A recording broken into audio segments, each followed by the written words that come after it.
So, circling back now to the first two categories, the just cause and the right intention, which are answering the question why go to just war?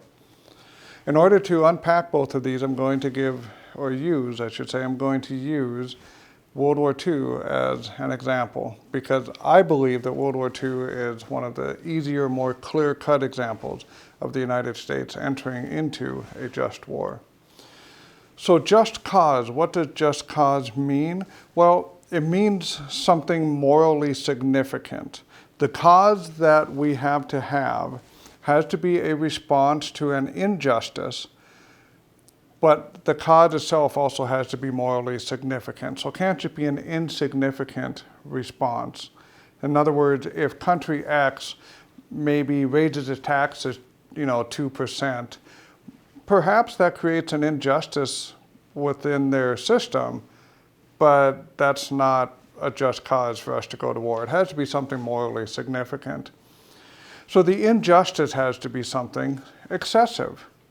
If there's not an excessive injustice, there's no need for a just war. In World War II, we did have that example.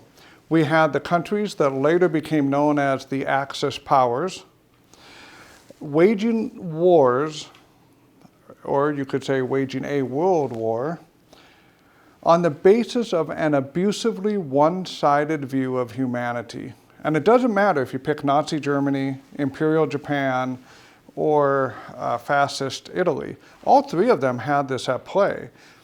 I think Nazi Germany gets most of the press on that issue because we can look at what they did with the anti-Semitism. We can look at how they treated Slavs and Gypsies as well.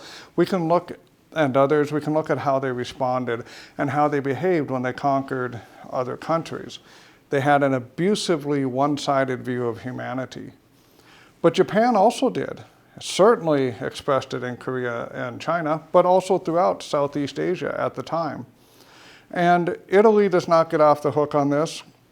You can look at how they were, their rhetoric around Ethiopia and how they were handling that. All three of these countries had an abusively one-sided view of humanity. So they were creating an excessively unjust situation for millions of people across the globe. So a just cause definitely existed. With the just cause then comes the right intention. The right intention has to include correcting what is wrong. And that's probably at the heart of the right intention. You know you have the right intention in a war if your intention is to correct whatever that thing that is wrong. You can have the just cause, but you might have a different intention. But if you have the just cause and your intention is to correct the injustice, now you've properly answered the question why. You are now at least partway towards determining whether you can execute a just war. In World War II, right intention certainly was there for the United States. The very day after the attack on Pearl Harbor, which happened on December 7th, on December 8th, President Roosevelt publicly stated that never again will this kind of treachery endanger the world. In other words, he's making it very clear that as America enters into war, the intention is to correct this situation so that this doesn't happen again. Fast forward to D-Day, the eve of D-Day, he offers a prayer in which he speaks about two intentions for the mission. One is to free a suffering humanity, and the other is to create a peaceful unity. These were the intentions that America had as it went forward into World War II. It was not at any point, in fact, Roosevelt was explicit, it was not going to be about any territory acquisition or conquering other parts.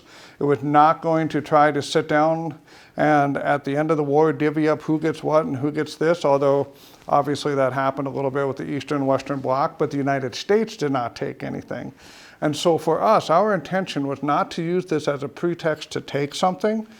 Our intention was simply to correct what was wrong and free a suffering humanity in order to create a peaceful unity.